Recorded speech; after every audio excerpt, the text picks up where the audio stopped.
What's up, everyone? So this was a somewhat disappointing week of One Piece. The whole chapter was pretty much uh, very little fanfare and fireworks in terms of fighting between Law and Don Flamingo. I mean, I say little, but it wasn't really that little. You had buildings flown around.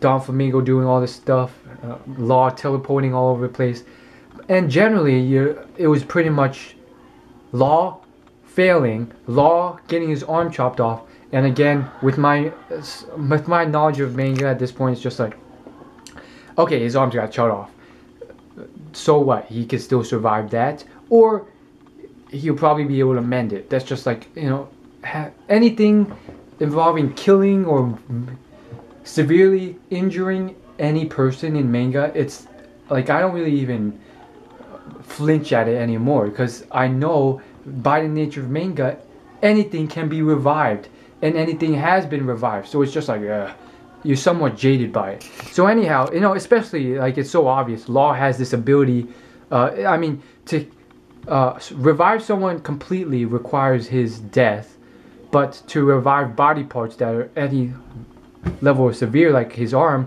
I'm sure he can do that.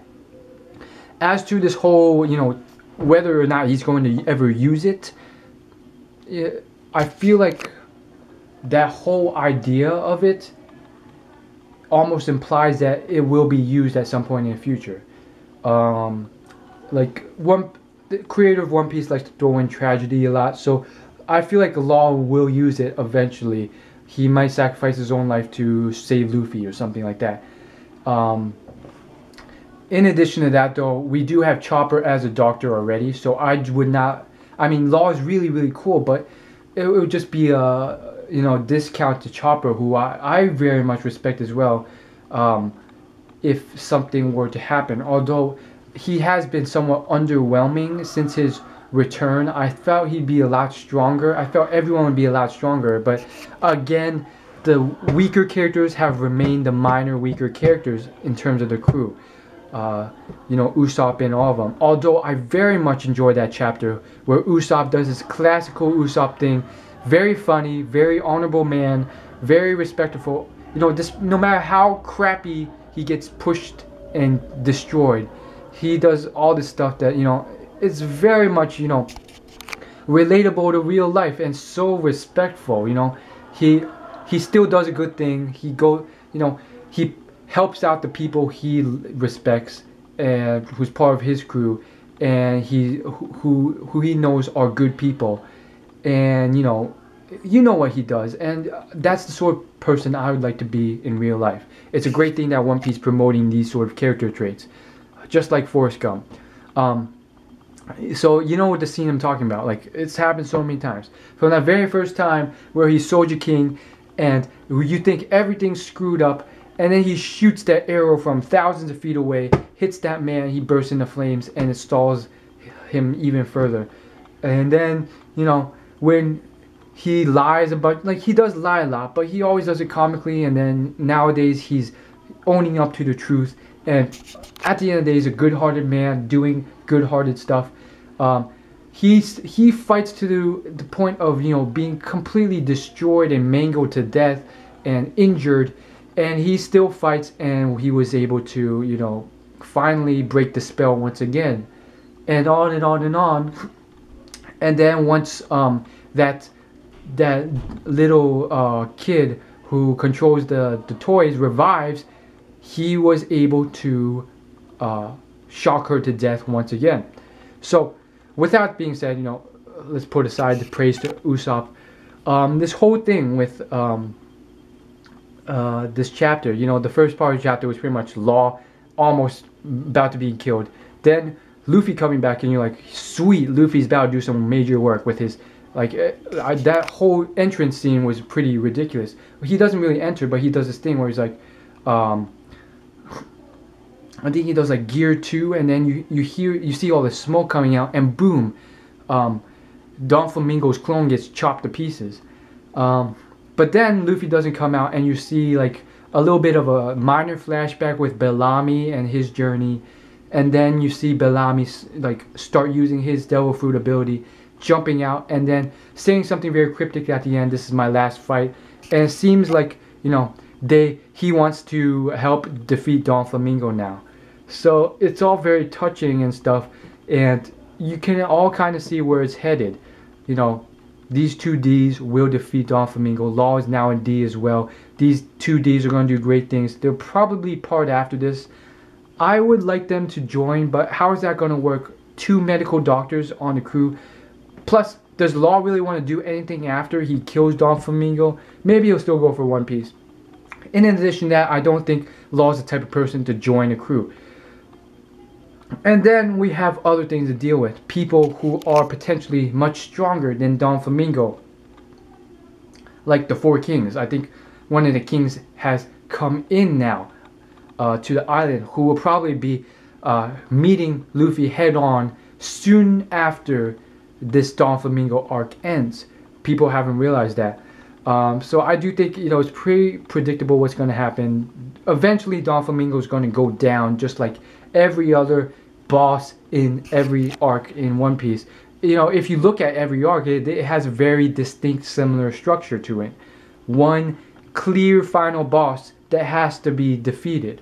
Man, they should make a really cool One Piece game, and not like one of those 3D crap PlayStation games. More so like organic feel, like back when Nintendo made games on the Game Boy Advance. Those were good games. But anyhow, that was the whole chapter, and it was very simple, succulent chapter. Luffy's gonna do some work. Again, I feel like this arc's gonna play out for a long time though, considering that there's so many members of Don Flamingo's crew still around. Then we got so many members of Luffy's crew still around doing stuff. And I personally wouldn't want to see most of the fights, because it just seems very cut and dry and somewhat underwhelming. Like, unless we get to see some new freaking stuff from Zoro in terms of his abilities learned or something. Instead, you know, this whole thing's been somewhat underwhelming. Like, you just see classic standard sword fighting techniques. It's like, hello, we've gone through a time skip. I want to see some ridiculous stuff coming out from these people.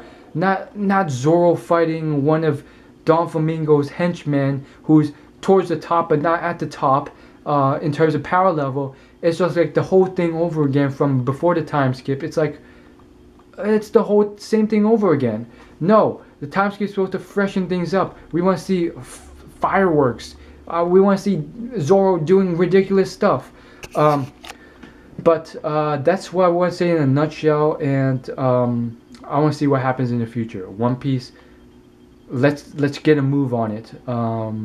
It's getting somewhat stale here, although it's very touching in certain ways. I did like the flashback with Core Zone. This whole thing of pulling at your heartstrings to make the villain so evil, it is somewhat unrealistic in the fact that it's like, oh, it's not really unrealistic, but it's just like, come on, like, the author sort of has to do it though, because otherwise, you know, if they didn't do it, it'd just be like, why is Don Flamingo that bad? Like, he is kind of bad, but why is Law so against this person when him and his crew raised Law from childhood, and now you're starting to understand it. There is one thing that I didn't understand that was unrealistic though, which was just like that whole, like, I feel like, especially with Bellamy, like, his whole perspective on like, oh my goodness, I've been duped by Don Flamingo. Like, it was all very admirable and stuff, and it you know, the whole manga is somewhat simplified in terms of personality traits and stuff, and it does instill a lot of good character and morals in people, which is quite awesome. Even though it's from Japan, I'm very excited and amazed to see that you know, general cultural personality traits and character traits are still, you know, taught and encouraged and universal, which is amazing. And they're good traits that everyone should learn, that is always implied and taught throughout the manga. Having said that though, I feel like, you know, especially with Bellamy, it just illustrates how very simplistic and non-realistic in terms of the complexity of personality traits in reality, in the real world, that One Piece characters put into play. You know, you can't expect someone like Bellamy in the real world to like have that perspective. Like Luffy, if Luffy and Bellamy existed in the real world, and Luffy didn't know Bellamy, Bellamy could have been a very toxic, dark-minded, you know, disturbed person, or just, you know, very angry, irrational, you know, outbursts of anger. Who knows what's going on? That stuff happens in the real world, and he could have just been like, I've been screwed over by Don Flamingo, and I don't like any of you either. I don't like Luffy. And then he does a bunch of crazy stuff, and he doesn't listen to anyone. And no matter what you say to him, no matter what Luffy says with his good, optimistic ego, it's not going to change anything. But yeah, this chapter is pretty simple, very predictable what's going to happen in generally. I want to see some spice into it. I liked the spice that was added with Corazon's flashback, but now it sort of becomes somewhat dull. It's like, what can you do now? I don't want to see for the next 20 chapters just standard generic fighting with what we know is going to happen, and then finally he gets defeated. So we'll see what happens. As always, like, favorite, comment, subscribe. Thanks for watching. See you in my next video.